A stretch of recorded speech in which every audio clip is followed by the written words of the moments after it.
Yo, no introduction for me. Let's get right to it. Today's episode, we got my homeboy D-Rock, Rock, Lord Roka. Yeah, all that.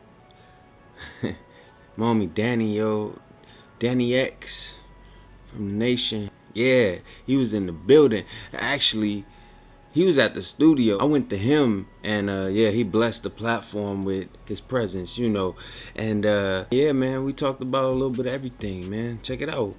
You can go right now. I ain't no further ado. Let me not waste no more of your time. Let's get right down to it. Right now. Let's go.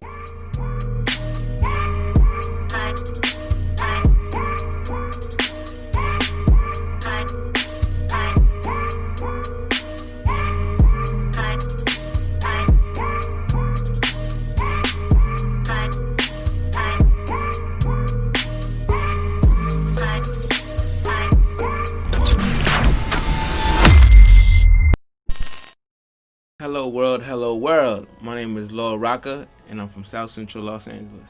How was your experience growing up in South Central? My experience growing up in South Central was actually pretty good. I had a beautiful childhood, a beautiful mother who raised me well. I am the oldest of 4 children. I had a great time in South Central Los Angeles. A lot of field trips, a lot of mentorship, a lot of sportsmanship. It was great for me. You was the oldest of 4? Yes, sir. Is it all boys, girls? 2 boys and 1 girl. Oh, okay. Yeah. Mm-hmm. Gotcha. Yeah.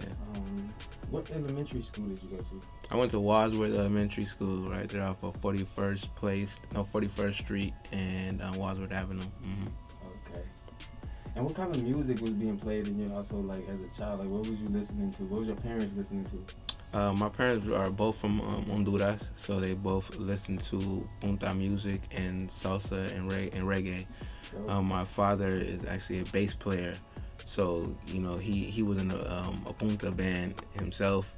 Okay. Very, very known in the Honduran Griffin community. His name was Sonny. Everybody knew him as Sonny. His name was Enrique, but everybody knew him as Sonny. And that's why I feel like music is just in my bloodline. It's only 2 of his sons that are in music. Me, myself, my other brother Chris, who's a pianist. He plays the piano. My dad would play the bass. Yeah. Did you ever play any instruments? No, I didn't got it. I wasn't blessed with that. I was blessed to be the vocalist. Everyone else was, on instruments. Did you start writing when you first started, or you just was like freestyling? Or? I started writing. It was 3 albums who I credit for my writing creativity, which are totally opposite of what I do as far as hip-hop music. It was Tony Braxton, Secrets album, Whitney Houston, The Bodyguard, and also Boyz II Men. The album that came out in '94, I forgot the name of that title of the album, but Boyz II Men album, yeah. So it was pretty much R&B that got me into wanting to write music. I was like, let me just write. Let me do some poetry. And then when I heard Jay-Z in '99, that's when I was like, okay, I think I want to try this rap thing. Yeah. Okay. Yeah. That's dope, man. Yeah, man. I could tell the influence, the J influence. Yeah, man. I credit Hov a lot, man. He made me want to rap, man. I like the way he sounds over records and the way he puts his words together and the way he creates songs. He pretty much did it all, man. He had the dope hits, singles. He had the crew. You know what I'm saying? Like, I got my crew, Salam Nation. Like, he had his own brand, his own clothes. Like, he's just done it all, man.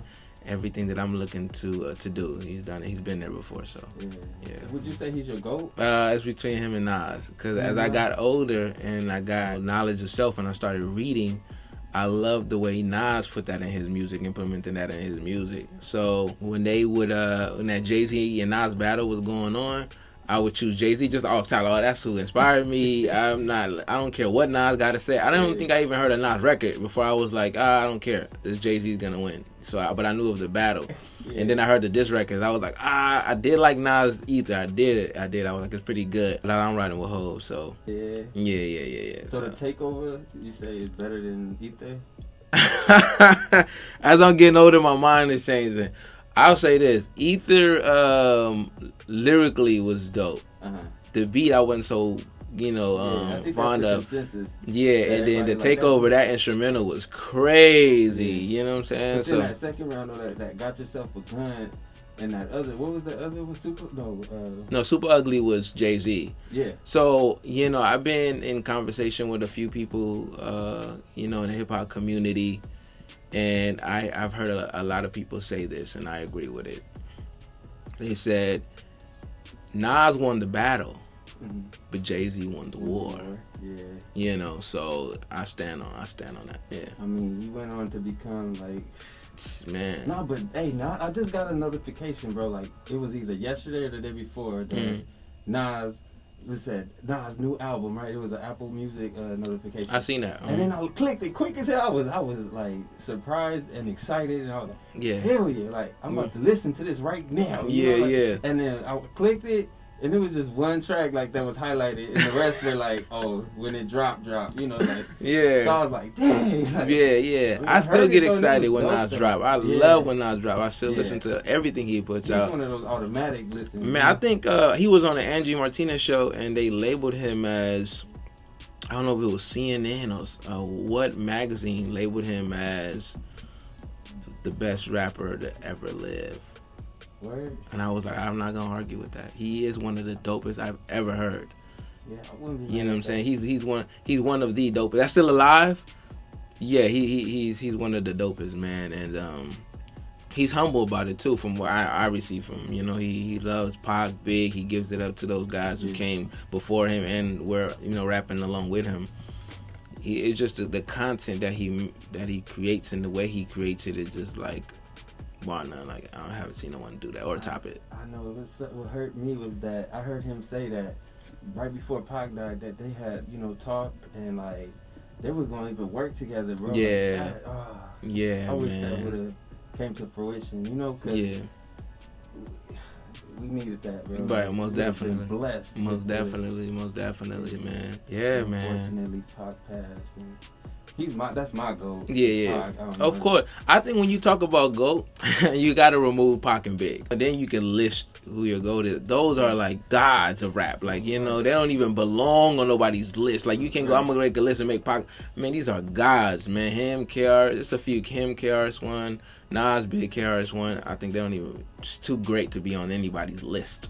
Can't list them. They're great, man. Yeah. Yeah. Okay, so who are you looking out for right now? Is there any artist that you're like, yo, like, I'm waiting for such and such to drop right now? Like, is there any young artists like coming up that you would like to recommend for me to listen to or something like? No, not anybody in the music industry. I know independent artists who I know. Yeah, that's what I mean. Like, oh, independent artists. There's an artist by the name of Aaron Bones. He's like an R&B singer. Okay. He's dope. I like him a lot, man. I bump him like he's a artist already established in the industry. I like him. Look out for Aaron Bones. You can type that in and on Apple. He's on Apple Music and all kind of different streaming platforms. Yeah. You expect to collab with you and him? Yeah, hopefully I can get him on something. I haven't truly found something I can get him on. Once I settle down and I go through what I got, definitely gonna hit him up. I definitely talked to him already about it. We talked already. He's like, yeah, I'm with it. So yeah, man, that's the only one. Mm-hmm. What's up with Salam Nation, bro? Like, are y'all working on something? Of course. I think we're always working on something. It just takes a while to complete because we all got different schedules. Yeah. And so it just takes time to get our stuff together. But we're definitely working on something. We got an EP called Return of the Stage Breakers. Dope. Where it is done. We just missing a few brothers to put in their verses, but it's pretty much done. Yeah, man, this is a dope EP. We got one single out already called SN Tank, stands for Salam Nation Tank. That's out on Apple Music and everywhere. Yeah. Dope. I heard the Get Up too. Mm-hmm. I was mad at that too, bro. I clicked on it. Damn, it's only 3 tracks. Like I was expecting a whole album, bro. Like, no, because what I'm doing is I'm releasing a song every 2 weeks. So that's how people are getting it. Instead of just putting it out, I see too many people do that. So I was like, yo, let me just give them a song every 2 weeks, built in anticipation. The 3 that's out though, bro. Man. Thank you, man. Yo, bro, I like Summer. What is it? Yeah, Summer. Yeah, Summer is one of my favorite ones, man. I like that. Definitely. So all 3 though are fire, bro. Yeah.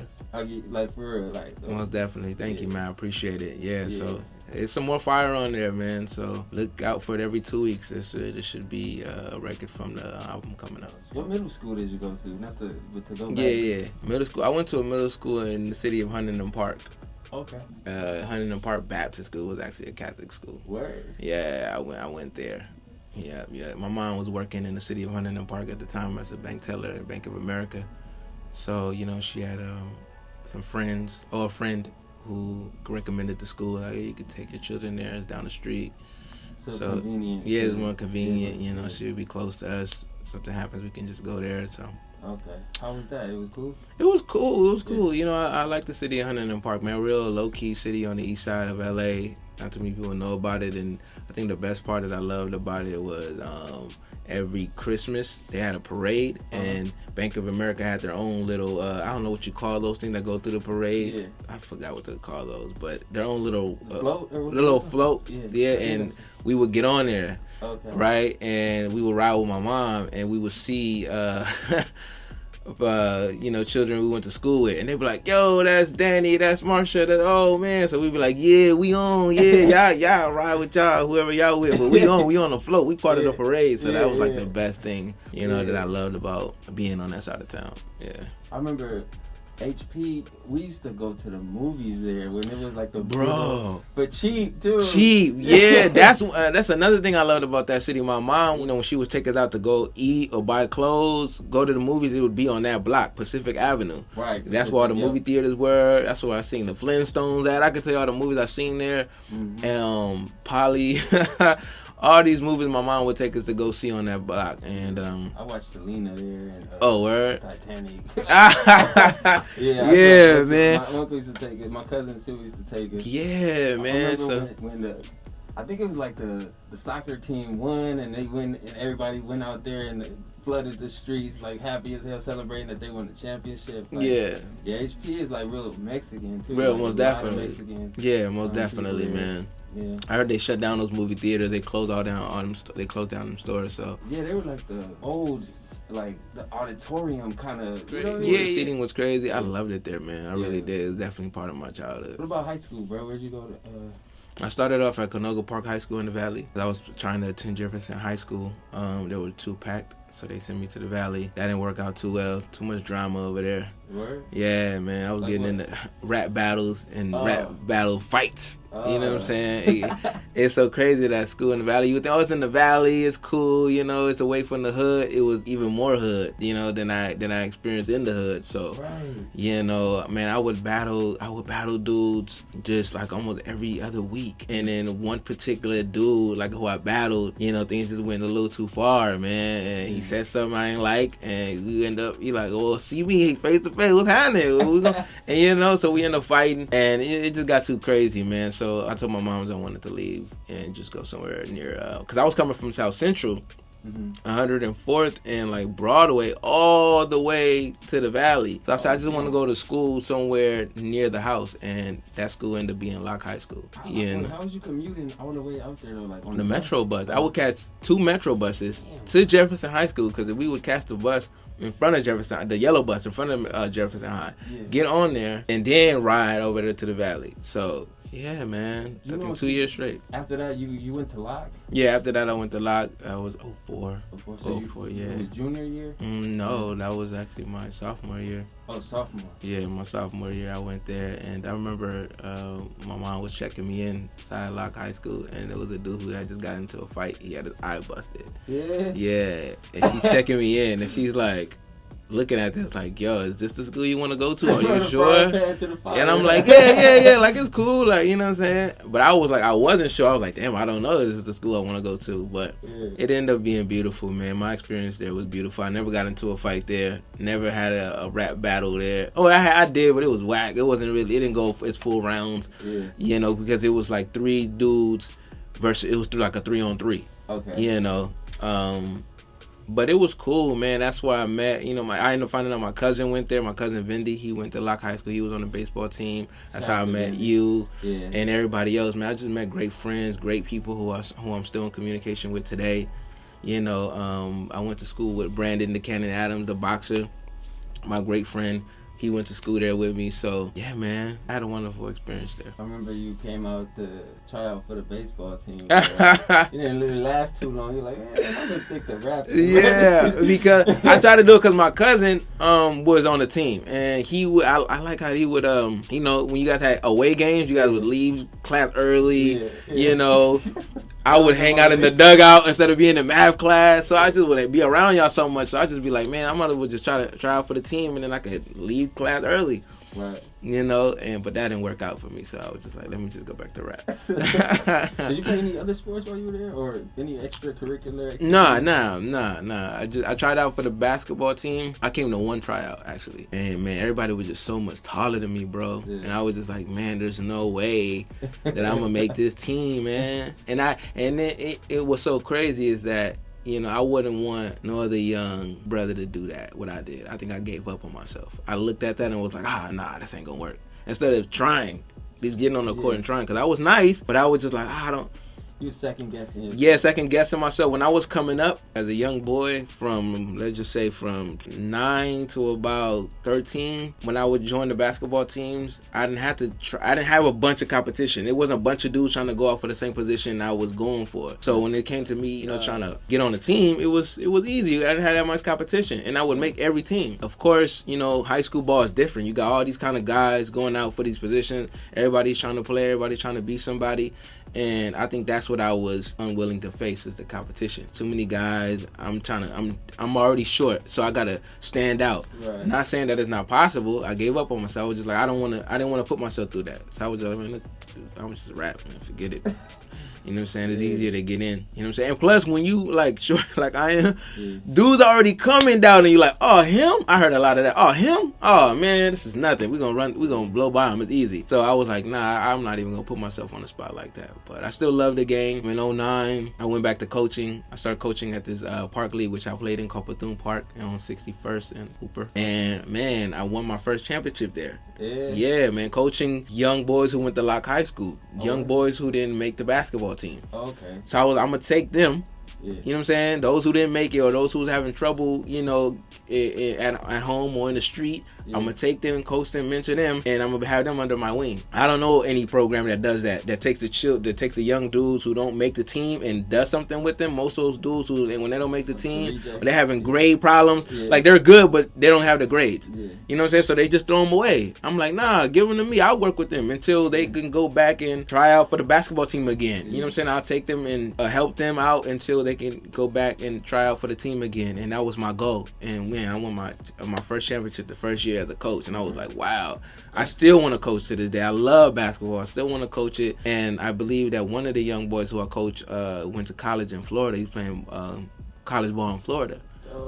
So it's like, man, look, but I took him when everybody was like, he alright, or you know what I'm saying, he still was developing himself. Yeah. You know, so that's my goal, man. That's awesome, because like a lot of, once they get like, nope, you didn't make, like, you get discouraged and be like, man, I'm about to go gang bang. Yeah, you know what I'm saying? exactly, like, yeah. Slang something, you know, do something, be in the streets. Right. Instead, you was like, nah, come on, let's go do our thing over here and like set them up for some positive, you know. Yes, and you know, you just reminded me of A Home Away from Home. Is that what it's called? Is that a movie? No. It was a place where you. A place called Home. A place called that. A Home Away from Home. That's still a good title. Yeah. That's exactly what that was actually. A Home Away from Home. You it was touch like on that a little bit? Yeah. Okay, so I'm gonna try to keep it short too because I have a long history with them. In '97, a place called Home is a youth center in South Central Los Angeles off of 29th and Central. My sister had a friend who attended this youth center, and then she attended the youth center one day, and then she came back and told me that, hey man, this is youth center, it's dope. They got all kind of like things you could do there, play video games, sports. You should just come. So I'm like, all right, cool. So I came with her, and man, I became a member there at this youth center. It was like October '97, and man, it's that place changed my life, bro. Because they had a facility where they had a full recording studio. They had basketball teams you can join, football teams you can join. You can get into arts and crafts. You can get into dance classes if you want to become a dancer. I later came to find out that Tupac Shakur and Suge Knight helped donate the studio equipment there. Yeah, so did Will Smith and Jada. That's what's up. And so it was. I met so many people there, man. Oh my God. Tiffany Haddish is one of them. She was attending this youth center. I met her there. I met DeMar DeRozan, who plays for the San Antonio Spurs. Good friend of mine. We played on the same basketball team there. You know, Chico Brown, who's also known for running with Freeway Ricky Ross. He was my basketball coach, and he's the one who brought DeMar DeRozan on. So, you know, I know all those guys, man. Meta World Peace was... Meta World Peace came by one, because also that place was like a place where all the celebrities would come and do community service work. Right. Like give back? Yeah, to give back to the community. That would be a place that they would go to. So a lot of, you know, celebrities recommended that place. So that's how I met Jasmine Guy, the lady who played Will Smith's mom in Fresh Prince of Bel-Air. I forgot her name. I met her there. Who else did I meet there? I don't know, the mayor, Antonio Virgosa, when he was the mayor at the time, he came by there. Just so many celebs, man. The greatest mentorship I had there was Layla Steinberg. She was Tupac's manager. She was hosting like these classes there at the studio. She would come and just teach people about the music industry, about writing, about becoming artists. I remember I did a song, and she was having everybody play their songs at the studio. And I forgot how the record went, but I mentioned the word about being a thug. Yeah. And she stopped me. She was like, Danny, do you know what thug means? Do you know what that means? I'm like, nah, I just said it because it sounds good. She said, you always want to look up words before you use them. And I was like, okay. And she taught me that, just always look up words and not say things just because they sound good. Always look up, you know, what you're talking about. So, you know, Layla Steinberg taught me that, man. And I think that was like as far as like someone being real influential in my life. As far as music goes, she was a part of that, yeah. So yeah, I was there from like 97 to about 07. And then, you know, then I started just doing other things, yeah. It was a journey, man. I'll never forget, man. That place changed my life, man. Put me in a full recording studio at, I think it was, 9, 10, 11 years old. So when people question my drive in the studio and the way I record, is because I grew up under the tutelage of experienced people who have been in the industry already. When you would book studio time there, you had, they would book you like for an hour, like 9 to 10. If you don't show up on time, you show up 5-10 minutes late, somebody else had took your spot already. And when your time was up, your time was up. It was time for the next artist to come in. So we would come in, write our songs, and you know, it takes time sometimes to build a record. It could take, you know, some people take days to build a record. So, you know, we would learn how to write a song, write it, record it, and have it done in less than 2 hours. So now I've learned to do that, but only because they put me under that pressure. Like, yo, you got an hour. Write this record, and then the next dude got to come on. You know what I'm saying? When you grow up under that and you 10, 11, 12 years old, and then you're asked to perform, because we was also doing performances as well. I think one of my first performances was at Manual Arts High School. Man, that's missing, man. That's missing in the hood, man. I don't know what the program is like now, but I know that helped build me into the artist that I am now. So a lot of people compliment me. All praises due to Allah, man. They compliment me about the way my artistry. And I'm like, man, I got to think a place called home. I got to think their program. They made me into the artist that I am right now. And I know that's why you give back. You know, you would be one of those celebrities that would come back and like look out for the youth there. You know, or wherever you can, but you know, just help. You know, yeah, my heart is tied to that. Like, that's what I know. Like, I don't know nothing else other than that. I don't know being selfish and not sharing the wisdom, because that's how I was raised.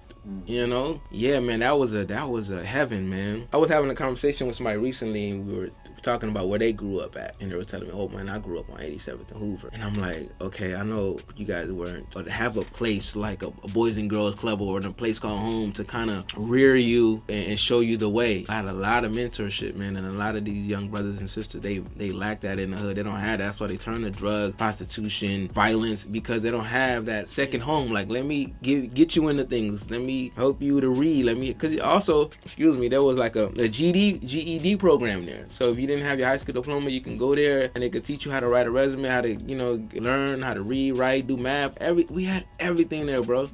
Keep you busy. They keep you busy. And just because idle time, bro, is... Yeah, man. Yeah. And I'm saying that because it did get crazy up there. I ain't gonna lie. We did have a couple fights. We did have a couple of stuff. But that's because you have young people who are learning to adapt into a loving environment that they're not accustomed to. Because even though like they would experience that loving environment and nurturing environment there, they still would have to go back home to an abusive parent, a troubled neighborhood, parents on drugs. You know what I'm saying? All that kind of stuff. So it'd be a balance. Like, you know, if I flip, it's because, hey, I'm still dealing with the trauma back home. I'm learning to adjust. You know what I'm saying? How many gangbangers came through there? A lot of dudes fought over gangbanging at a place that's supposed to be about love and unity. But that was them learning how to adjust to that type of environment, and it changed their lives, man. Some of them dudes, they're a whole different person because of that. Speaking of changing your life, can you take us back to where you first joined the Nation of Islam? Yes, sir. Proud member of the Nation of Islam, man. It's so crazy that I grew up on 41st Place in Wadsworth, between Central and Wadsworth Avenue. And that's where I found Islam at. It was in that area. I wasn't living in that area. I had moved out, but I still found Islam in that area, and that's how I found it. How old were you? When I found Islam? Yeah. I was 21 years old. I was 09, I was 21. Okay. And I had a mentor named Will B. Will B, he's a hip-hop scholar. He teaches hip-hop. Me and him had done music together before. He was a great mentor to me, right? He lived on 43rd and McKinley Avenue. Not too. We're still on the east side. And one day we were having a meeting about what we wanted to do as far as like musically and inspiring people and things of that nature. And on his shelf, he has Message to the Black Man by the Honorable Elijah Muhammad. And I look at that book and I'm like, Message to the Black Man? And I'm a black man. So what's this book about? So I asked him like, yo, what's up with this book on your shelf? And he's like, oh man, my neighbor, he was a Muslim and he always wanted me to read it. You know, he passed away recently and I dove into it, but I didn't really get into it. I'm like, yo, let me borrow that book. Let me read it and then, you know, I'll give it back to you. You're like, all right, cool. And I started reading it and I'm like, man, this is some good stuff, yo. Mm-hmm. And then he's like, and then I called, I think either he called me or I called him. And I'm like, yo, I'm reading this Message to the Black Man, man. And, you know, I love everything I'm reading except for this part where they say white people are the devil, man. I'm like, I don't really believe that, man. But everything else is good. He's like, yeah, it's cool. I kind of thought the same thing.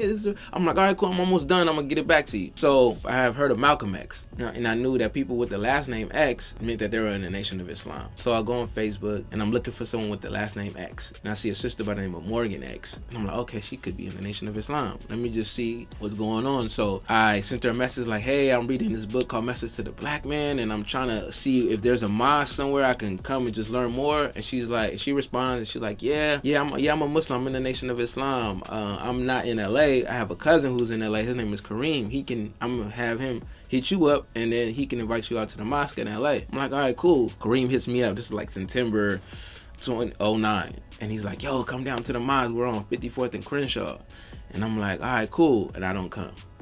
And then he's like, oh, don't worry about it. Just come the next Sunday. I'm like, all right, cool. I'm going to show up. I don't come. And then I finally hit him up. And this time I hit him up. Like, yo, my bad, I didn't come. He was like, yo, don't worry about it. But you don't come next Sunday. You don't want to miss it if you Sunday. We got a young brother coming up. He's going to be teaching. I'm like, all right, cool. I really going to try to make it there. I'll make it there. And it's a brother by the name of Marquise who's teaching. Young brother, man. And I love the way he was teaching. And I was shocked. This is a young dude, man. I'm like, man, this dude's really teaching. And I stood up and joined the Nation of Islam that day, and I've been in the nation since, man. And it's been a beautiful journey for me. I've been able to inspire my brothers first, and then my cousins, and then my friends about the teachings of the Honorable Elijah Muhammad, the Honorable Minister Louis Farrakhan, the things that I've learned, I've applied to my life. I try to share it with them, and it's been all good. They have made certain changes in their lives. You know what I'm saying? Either they start smoking, drinking, or they start learning more, reading more, something. You know, so if they didn't take the whole total change, they took something and they applied it to their life, and they always, you know, tell me how much they love it. So, yeah. Righteous. That's myself included, you know, because you invited me to the mosque and I loved it, bro. Honestly, I read the material, you know, how to eat to live, all that. I get the final cause and, you know, the bean pies, all that. Yes, sir. Yes, sir. Yes, sir. Yeah, man. Yeah, you came to the mosque actually where I joined at. You came to the one on 54th and Crenshaw. Yeah, you came through. Yeah, that was dope. No, and I agree. Like with everything, it had me hyped, bro. I was like, hell yeah, like And I just a lot happened in my life, you know. I just went down a spiral, you know. But today I'm, you know, sober and all that. So yeah, man, praise be to Allah, man. That's what's up. But yeah, I see you, bro, and I'll be proud of you. Like you like have discipline and, you know, everything. Like just the way you carry yourself, bro. I respect it. Yeah, most definitely, man. Even like I want to thank you for like even back when you would invite me to the studio at your crib, you know, your home studio, just to like, come on, bro. You wouldn't charge me a penny or nothing. Like you just be like, come on, like. Let's make a song, you know, something. But you probably saved my life a few times, bro. Oh man, praise be to Allah, bro. Man. I'm not just saying that, bro. Like, it would be times where I'd be so depressed, bro. It's so like going through something, bro, and just being able to have that escape, you know, Yeah. that outlet, that to just vent on the on the mic, you know. Right. A lot of dope stuff came from it too. Yeah, know, man. But definitely, it was like therapy, you know. Yeah. And you provided that for me, bro. Yeah. And I know it wasn't just me, bro. I know you had a lot of people who you would do the same for. You know? Yeah. Again. Yeah. Yes, sir. And again, like the foundation was a place called home. All those things that we were getting there was for free. Mm-hmm. So I finally felt awkward, like charging people. You know what I'm saying? You can't. My little studio was like a place called home. Yeah. Like, you know what I'm saying? Get away, do some records, feel good about yourself, come back next time. Yeah. And that's what I try to provide, man. And, you know, my wife tells me all the time, man, you want to be the example, you know, so that's always what I strive to do, man, for sure. Definitely. Yeah, man. I see you working on movies and stuff now. Yeah, Tell me man. about that, bro. Well, you know, I got into casting back in 2011 when I met Brandon Woodring through a friend. See, look how this all ties in and goes full circle. It's always a tie. I met Brandon through Jennifer Black, who's she went to Locke High School. I know Jennifer. Yeah, you know what I'm saying? So Jennifer Black introduced me to him, and then I connected with him. He worked on one of his first movies, Revenge. Was one of his first films that he tried to do, and you know I was in it. He brought me in as an actor, and then he needed a few. He's from New Orleans, Louisiana. He don't know too many people out here, so he's like, yo, I need such and such and such for this film. I'm like, don't worry about it, I'll cast some people for you. And since then, I've been his casting director on everything that he works on. So you know, now we're working on a film called Me and the Dragon's Daughter, and it's going great, man. I love casting. Casting is like. The best thing I love about it is giving people an opportunity that they always wanted, and then seeing their face and their joy. Like, man, I'm actually in a movie. I always wanted to do this. You know, that dream come true. That joy is what I live for, man. And priceless, man. And that's the same joy that the center of a place called home used to give me. You know, oh man, I get to record. Oh man, I get to rap. They always learned how to push us to the front. You know, so I just try to carry those qualities into my life, into my personal life, and also into my professional life. Yeah, man, that's how that started. Yeah, it builds confidence, bro, and you know, and your self-esteem, and it's fulfilling. You know what I mean? To like to see that it, you know, you provided that, like, or that you was able to at least point them in the right direction, right? Know, like, and for them to go after their dream, you know, like. Right. Yeah, man. I had a brother come out here all the way from New York to be in the film. Yeah, man. And you know, shout out to Ralph, man. And he just loves it, bro, because there's a lot of stuff going on back home. And he was just telling me how he just appreciates it, man, and that you know, just changing his life right now, you know. And I don't want to give away his age, but he's like in his mid-30s, right? And look, first time being in the film, and I learned something from that, from him, from giving him the opportunity. What I learned was you never give up on your dreams. You never know when you're gonna blow. You know what I'm saying? He's starring with Marcus T. Polk in the film. Marcus T. Polk played Miles and Moesha. Yeah. You know what I'm saying? You're growing up looking at him. You're like, oh man, on TV, and whoever knew you would grow up one day to be on a film or anything with him. He's in your music video. Right? Yeah, he's in the music video as well. You know, Ralph put him in, because Ralph actually shot that music video and put him in there. And he has a relationship with him. You know, and he was just bugging out like, man, that's crazy. Like, I'm so accustomed to just seeing him on TV. Now I'm one of his friends. That's crazy, you know? So it's just like, I love that, man. I love that I was a participant, you know, by God's will, that to make that connection happen, you know? And then just the joy that he has. That's all I want, man. That means more to me than money. Yeah. Most definitely. That song was dope as hell, bro, by the way. Which one? South Central to Queens? Yeah. Yeah, you killed that, bro. Yeah, thank you, man. I appreciate it. Yeah, we're trying to start something new. Like, I don't know any rappers. Maybe there are some. That's LA and the New York tag team. Right. And they put out music. I don't know any. So I think that's a new wave that we started right now. I met Ralph back in 2014 when I moved to New York for like about a month. We did a stage play and he was in it. And we've been friends ever since, man. So that's how that connection got started. That it's like you hating or you dick riding, like it ain't like a right. I want to collab with you, bro. Like, Right. Oh, like you own me, like right. you know, like or like down the one, yeah. like if you just don't like something, you automatically hate, like right. LA, we struggling with that. I love my city, but we struggling with that. We're struggling with sharing our gifts with one another in fear of one is gonna one up you, or is gonna take your fan base, or gonna outshine you. You want to be the man. This is Hollywood. You know, we struggling with that, man. And yeah, right.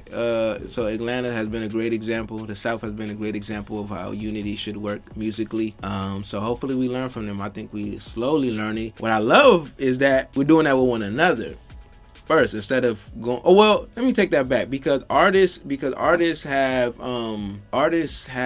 West Coast artists, yeah, I gotta say that West Coast artists haven't had a problem collaborating with other people from other states, because Nate Dogg was collaborating with Mos Def and Pharoah Monch, you know, and RP Nate Dogg. Yeah, RP Nate. So and Jay-Z wrote for Dr. Dre and Snoop Dogg. We never had a problem connecting like that. But when it comes to each other on the West Coast, we been, you know, I think the most I seen was YG did a song with Tyga and Snoop, and then of course he was back and forth with Nipsey. That was a movement within itself. You know, one blood, one crip, and they're together. Both West Coast artists. We don't have a lot of inner West Coast unity. And that's what we're working on, man, because, again, them rappers in Atlanta, they all from Atlanta, they all work with one another. But we on the West Coast, we're all from the West Coast, but we don't work with each other. So we got to speed that up. Hopefully we will soon. Yeah. You mentioned Nipsey, today is his birthday. Yeah. August 15th. Yes, sir. How did Nipsey's passing affect you? Heavy, man, you know.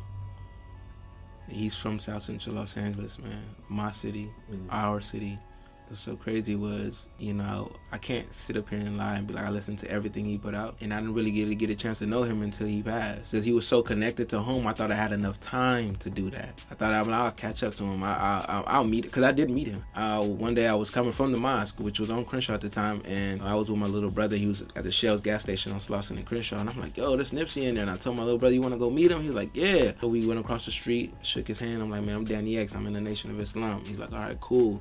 He shook my little brother's hand, real humble guy, and real cool brother, man. And that's when I met him. So I always thought, since he was so, again, you see how I met him on Slauson and Crenshaw? He was really in the hood. And that was always my complaint coming up. I said, why isn't rappers who claim they from LA never in LA? You know, Love Cube, never seen him.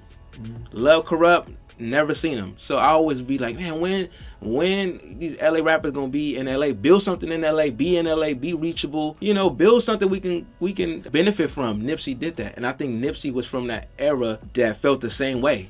So he was like, you know what, I'm going to be that example. I'm going to be in South Central. I'm going to build something. I'm going to be reachable to the people. And he was that. He was that which we complained about. Like, man, this not, you know what I'm saying? Y'all from LA, y'all love claiming this, but y'all not building nothing. Y'all not making no jobs. He did exactly that.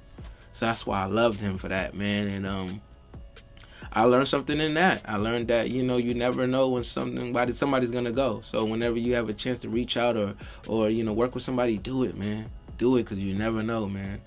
And I was in this very location where we at right now when I found out Nipsey had passed, and I had major trouble sleeping that night. Right. I was tossing and turning. I couldn't believe it, because I was like, man, that happened in his own hood, in our backyard, and you know, we didn't do enough to protect him. But again, you know, God has his will, and God knows what's to happen, man. We just say our prayers and wish everyone the best. But we learned so much from Nipsey, man, and hopefully we can carry on his vision, because he definitely had a vision, for sure. Yeah. Marathon continue. For sure. Bro, I cried for weeks. I swear I couldn't. Man, someone told me that, 'cause I wasn't around when Pac died. I was young. My cousin Vincent told me. He was like, man, because he was older to feel the impact of Tupac's death. He was like, man, he said it's exactly the same. The same way, this feeling, he said, I've been here before. This is exactly how I felt when Tupac passed away. Everybody riding around bumping his music. I definitely did that for weeks, like just bumping Nipsey. He said it felt the same way. And I'm like, man, like, okay, I get it, man. That's crazy. So, of course, it touches way more to home, because this is our own. You know, Pac was from everywhere, New York and the Bay Area, but he loved LA. But you know, just a LA homegrown rapper, you know, he was more than a rapper, you know. So said the Honorable Minister Louis Farrakhan, he was more than just that. He was definitely way more than that, man. Divine.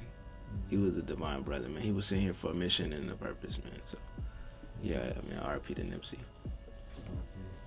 Amen to that.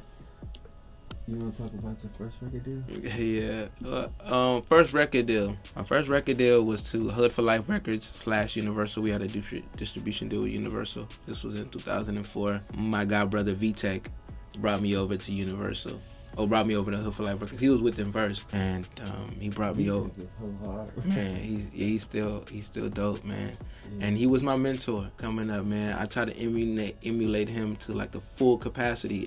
Cause we met at, here we go, full circle, at a place called Home. That's where I met him at. And, you know, we've been best friends ever since. The way he dressed. Yeah, I was about to say, bro. The way he talked, rapped, everything. I try to emulate him. He was like what we call in LA big homie. He was that to me. He was dope. And he was dope, man. I went to his house, bro. Remember you? I think you was there, but he invited me and we recorded at his crib too. Like, yeah, man. Cool as hell, bro. Cool, like, man. Cool as hell. Cool brother, man. Open arms, like, yeah, sure, whatever y'all want to do, you know. Yeah. Cool brother, man. And we rocked, and he always believed in me to the fullest, especially when we went over to the label. Mm-hmm. You know, because the people at the label didn't believe in me. You know, they were his friends because he knew him from Crenshaw High School and in that area on the west side. But they didn't know me, but they respected Tech. He vouched for you. Yeah, he vouched for me. So he's like, yo, y'all rock with me, y'all will rock with him. Because, you know, we've been cool for a long time. But still, they didn't just give me that. You know, I had to prove that. I had to get in the booth. I had to battle dudes. I had to improve my worth. And it still wasn't enough. You know what I'm saying? They're like, you know, they made it hard for me. I'm glad they did because it showed me that it doesn't matter. Not everybody gonna rock with you. So at the time, the label had C-Dot. C-Dot was the rap group that was on the label, and they felt they had too many rappers at the time. So they're like, "Yo, if we hear you speak Spanish, if you can flip the label, the group single, which was Merry Go Round at the time, if you can flip it and make the Spanish version of it, we'll give you a deal." I did it, got the deal. And I was there for about a year, and then I left. Matter of fact, you play intricate.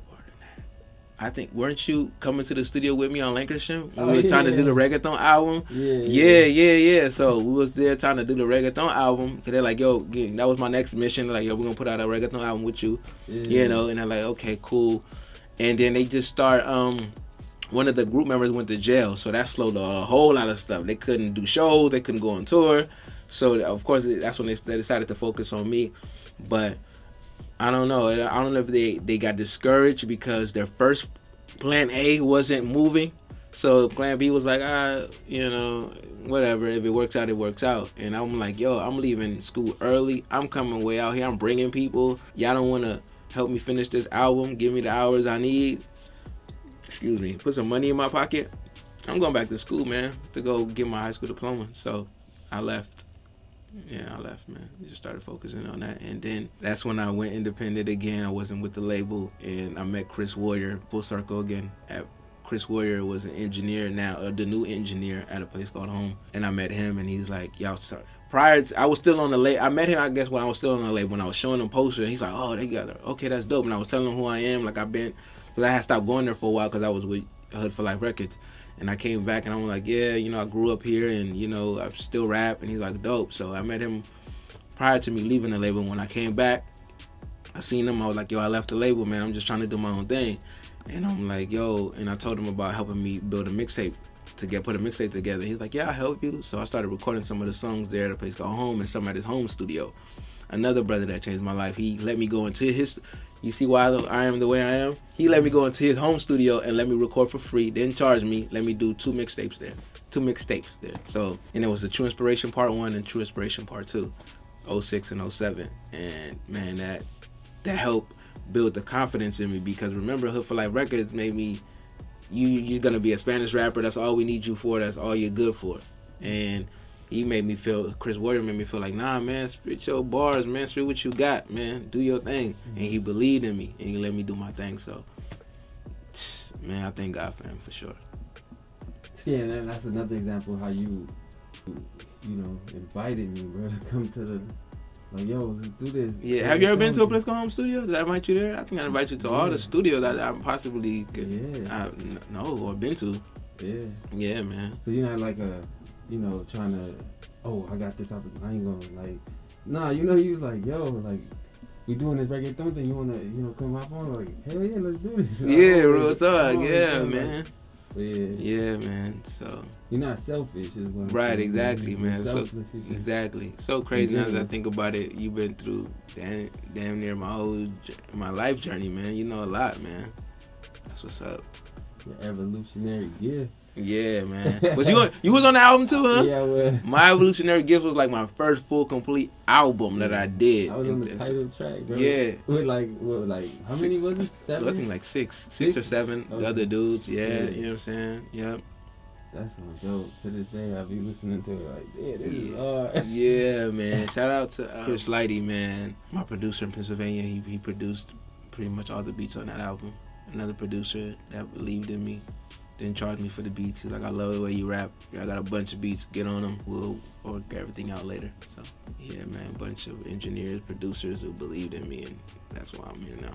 Hey, what do you feel about, like, what are your thoughts on the Black Lives Matter movement? That's a good question. Know this. Whenever we speak about no justice, no peace, we say no justice, no peace. I get to the point where I say, when are we going to get to the no peace part? Because so many times our brothers and sisters are killed in the street and we cry for justice and we get attention to those cases, but eventually they dwindle off and we never hear nothing about them. I don't know who's getting paid off, who's getting what, who's being sent to silence our people or throw them off. I like to call them magicians for Pharaoh. Get paid to distract us and calm us down, and it just works like magic. We just forget about it, and I'm getting sick of this whole. It's like a huge rah rally, and then it's over. Rah, and then it's over. I'm about sick of it.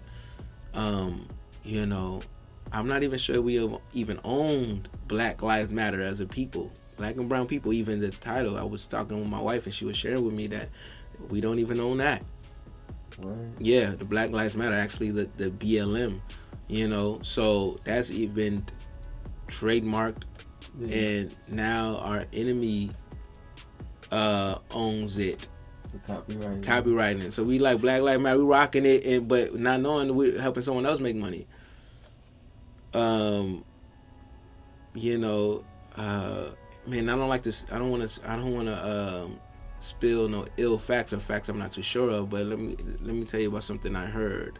You know, Walmart was selling. You remember when Trayvon Martin died and everybody started buying hoodies from Walmart? You know, supporting the whole hoodie movement for Trayvon Martin, and then coming to find out that Walmart was helping fund George Zimmerman's case. No way. Yeah. So you got little things like that, like, you know, where we think we're supporting one company because we're trying to support another cause, and then they're taking their money and funding those who kill us. Right. It's got to stop. That's got to stop. And the best solution for us, as we're taught in the Nation of Islam by the Honorable Elijah Muhammad, that the best thing for us is separation. We need to separate from this government, from those who practice white supremacy, and get a land and territory of our own. Let's start there first. Then we can talk about building relationships and things of that nature. But right now we need to focus on our own. You know, our Black and brown people need to go and have land and territory of our own. Let us build our own hospitals, schools, you name it, movie theaters, everything, our own entertainment industry.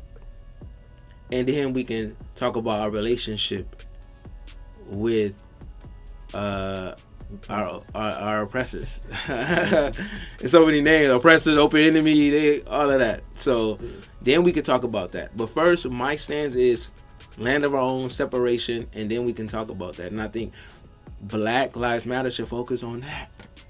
Ask the government for land and territory of our own, and then we can build about whatever else they want to talk about. And I just feel like if they don't want to talk about that, then there's no point of talking at all. Yeah, man, that's what I think about Black Lives Matter. I feel like they should focus on getting a land and territory of their own, so we can build a nation of our own, so we can not worry about police brutality and all this hostility going on. We're gonna police our own people. We're gonna be the cops in our own community. You know, bring back Black Wall Street, straight up. and we'll start there, and then we can focus on everything else. Because we keep getting the same results, and someone who's crazy is someone who keeps doing the same thing and then getting the same results over and over again.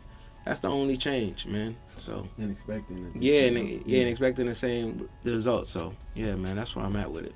All right, so do you feel like it's brought black and brown unity more to the? Yeah, of course, 100%. Because just from this last with George Floyd's killing, I seen a lot of our brown brothers and sisters out there. I even seen Caucasian people out there. You know, you starting to see that it's impacting not just black people, but everybody. You know, so. Yeah, I think it brought us together, man. I think that our brown brothers and sisters are starting to feel what we feel, you know, and then we're family. You know, we got, brown and brothers and sisters who have black in them, married to someone black, have black children. You know, Hispanic, Mexican, we're all one. So, you know, it's impacting all of us, man. Speaking of children, congratulations on your.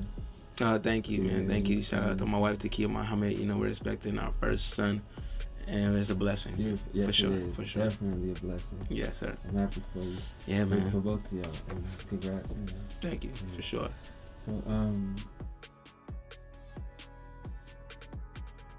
yeah, that's not it. Right, yeah, exactly. Because we actually more together than yeah, exactly. Than they show, you know. Because they only show the negative side, but they don't show this side, you know. Right, exactly. Which is, black and brown unity, which we've grown up, you know. Right, exactly. Like you said, like it's not nothing new. Right, exactly.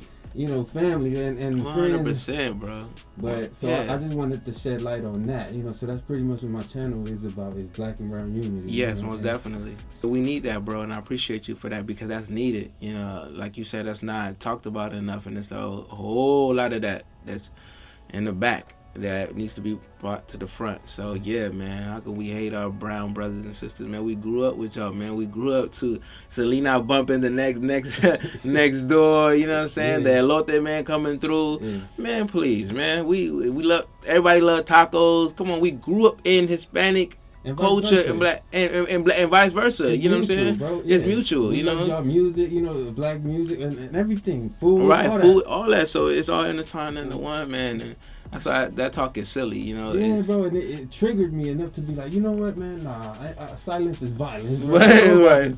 Nah, I'm gonna represent. Right, real talk. People like yeah. You know, that come from where I come and just to show that side, because I don't see it enough, bro. And I'm like, yeah, man. Nah, that's not cool, because he not gonna speak for me, like. Right. It was this one person. My godbrother sent me a video. It was this one dude, man. What's all these people are, you know, Mexicans going to support Black Lives Matter.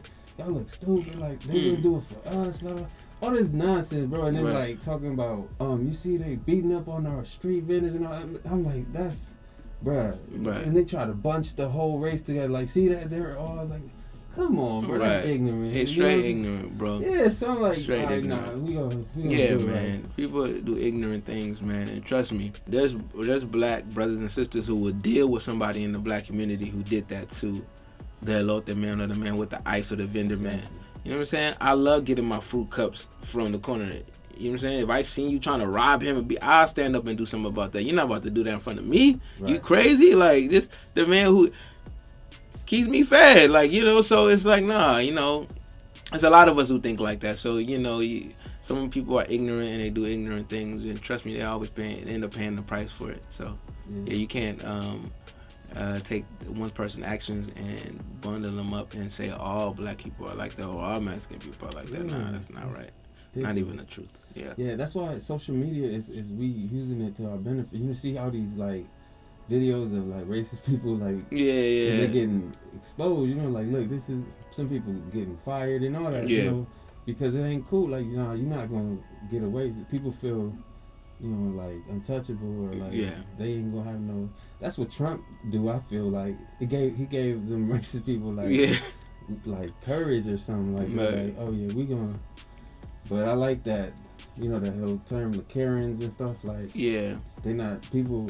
I mean, I don't like when people, when there's a fight or something, then they pick up their phone and start going, like, to go, you know, for views.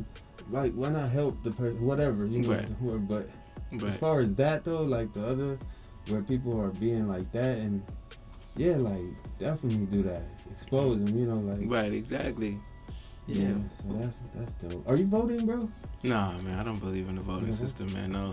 Okay. Until I hear, we want to give out reparations. I want to give you a land of your own. Then you can get my vote. Until I hear those two things, man, you're not gonna catch me at the voting poll at all, man. I think that it's just been saying recycled lies, and they're gonna promise something and then do the opposite of it. So, and I just haven't heard. It's not like against it. It's just I haven't heard what I wanted to hear, and I just think it's time for that. We just at that time. We're at the brink of change, and we want to hear those things. Not even hear, but want to see you do those things which you say you're gonna do. And so many politicians have failed in their promise and delivering that which they said they were gonna do.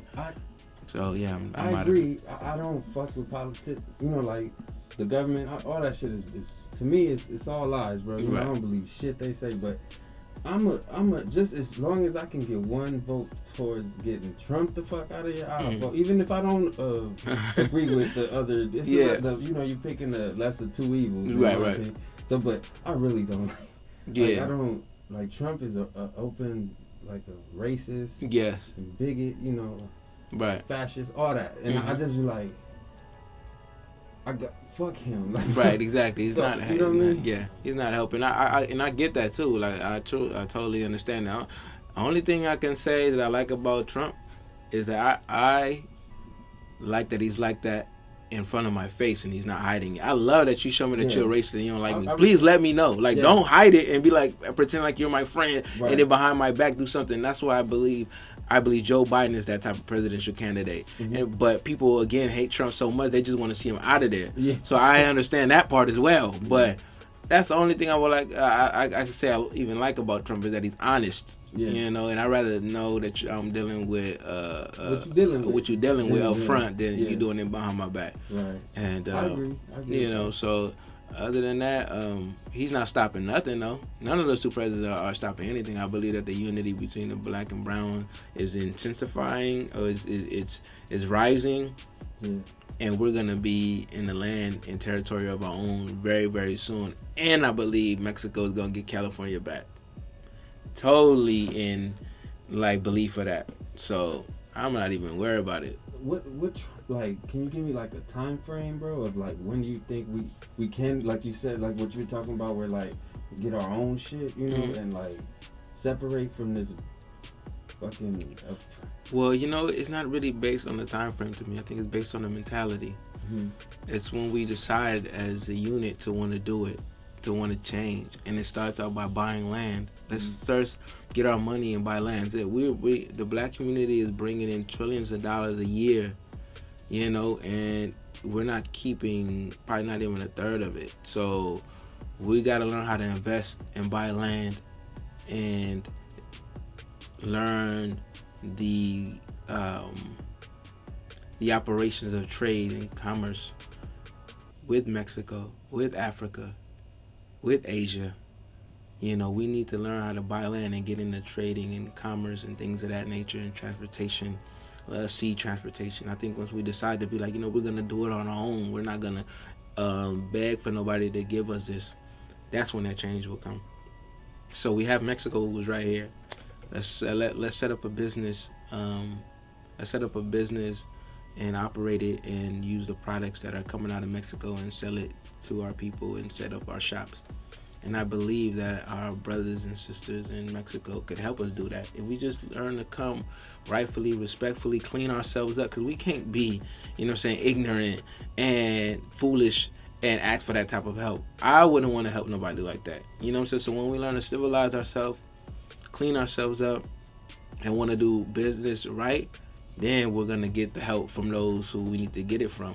So that's important, man. So it's coming real soon. People are waking up fast. Love social media. Social media is the tool that is helping people wake up really, really fast. And we almost there. Just be patient. Yeah. Do your part. Like this platform. This is you doing your part. You helping the kingdom of God come in. just by doing your part. You know what I'm saying? And look out for the signs, because we have a man among us named Honorable Minister Louis Farrakhan, and he's helping us bring in the kingdom of God, giving us what we need for the times. And just pay attention, man. Pay attention. You know, follow his instructions. We gonna get there, man. We gotta keep this momentum. Yeah, exactly. We already won. Yeah. We already won. We already winning. So just, you know, we're doing our part every day, raising our families, raising up the consciousness, investing in what we need to invest in. Man, in no time, before you look up, it's gonna be a new world. So yeah, just be patient. So there you have it, another episode of Black and Brown Time here on the Gusto. You know, this time was with my brother D-Rock, Rock, Lord Roka, all that. Yeah, I hope you enjoyed it. And tune in next week for the next one, yo. I don't know if I'm going to do another Black and Brown Time segment, joint, you know, or we going to do some other stuff. But stay tuned and find out, yo. Yeah, one, peace, word.